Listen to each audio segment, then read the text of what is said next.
Salut tout le monde, bienvenue dans ce nouveau point météo, j'espère que vous allez tous très bien, moi ça va nickel. Alors aujourd'hui je vais vous parler un petit peu de la météo assez un petit peu très étrange du jour, hein. Enfin pas du jour, de cette période.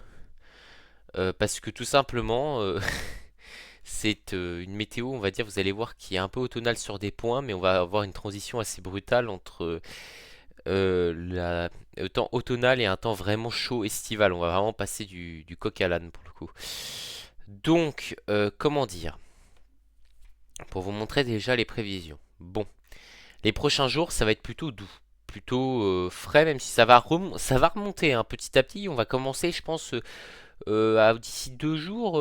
Il va faire. Alors oui, alors il va faire chaud. Alors, si vous voyez 25 décembre 1999 sur mon, c'est normal parce que en fait, je voulais faire une vidéo. Je vous expliquerai après. En gros, je vous expliquerai après.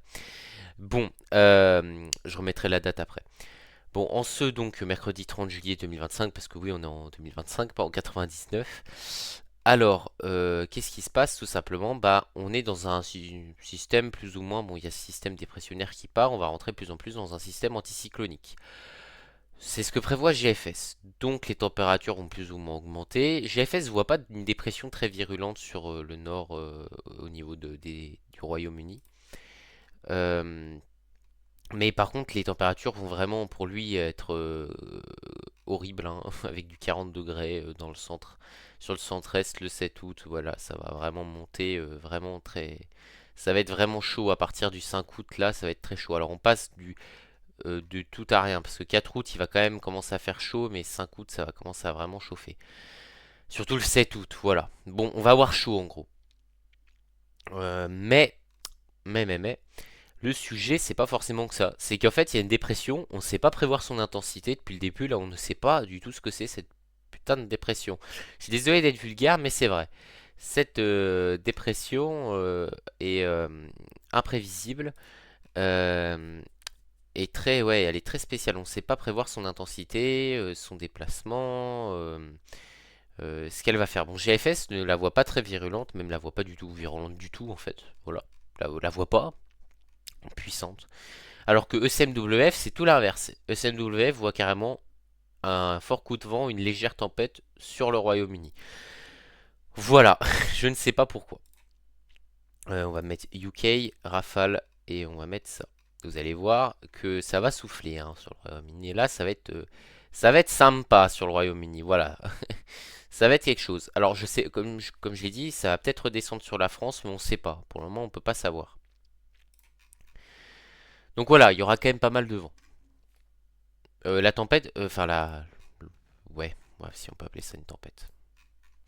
Le coup de vent va quand même être creux, hein. Il y a quand même un resserrement isobarique, mais c'est assez creux aussi. Bon, c'est quand même pas mal. Ça aurait été exceptionnel, voilà. Bon, bref, à part ça, bah, il n'y a pas grand-chose d'autre à dire, à part que justement cette imprévisibilité au niveau de cette possible tempête sur le Royaume-Uni. Bref, autrement, bah, j'avoue que j'ai pas grand-chose d'autre à rajouter, à part que bah, là, en termes d'orage, il n'y a pas grand-chose. Et que je prévois justement une vidéo traitant des événements de 1999, des tempêtes de 99. C'est pour ça que vous voyez ici 25-12-99. Alors parce que ce que j'ai voulu tester tout à l'heure, en gros, c'est de faire un point météo comme si je faisais un point météo pour le 26, 27, 28 décembre 99. Comme si on avait ces technologies-là en 99, en fait. Me mettre dans la peau d'un prévisionniste de 99. C'est ce que je ferai, hein, c'est ce que je vais essayer de faire, hein, parce que je prévois une grosse vidéo hein, sur les tempêtes du siècle euh, de 99, donc un espèce de documentaire, et justement je vais essayer de faire quelque chose d'immersif. Après, ça va être compliqué à faire, ça risque de prendre du temps à se mettre au point. J'ai commencé le script parce que j'aimerais aussi vous parler un peu plus scientifiquement des événements en détail. Mais j'aimerais faire comme si on le vivait en fait, la tempête, on la revivait. Comme si on était en 99. Et je vais essayer de faire en sorte de filmer dehors et de mettre des bruits de vent très violents et de faire genre que je vois une tempête extrêmement peu violente. Bon, voilà. Mais c'est juste que bon, je peux pas simuler les feuilles qui tombent, enfin les arbres qui tombent, les arbres qui bougent, voilà. Mais j'aimerais faire quelque chose d'immersif comme ça, voilà. Je sais pas ce que vous en dites, mais je pense que ça peut être une bonne idée. Par contre, je pourrais pas, à part le son, simuler le son, je pourrais pas réellement réellement faire quelque chose de plus. Donc je pense pas que je ferais ça, la simulation. Même du son, je sais pas, je vois pas trop l'intérêt. Par contre, faire un point météo comme si on était en 99, ça oui, je le ferais, je pense. Je le ferai dans mon documentaire, voilà. Donc voilà, je vous en dis pas plus, mais vous verrez, ça risque de prendre du temps avant de sortir. Mais bon, voilà les gars, c'est comme ça. Et puis bah, je vais vous dire à la prochaine. Et puis bah, merci de votre visionnage, voilà, même si le point météo fut très court.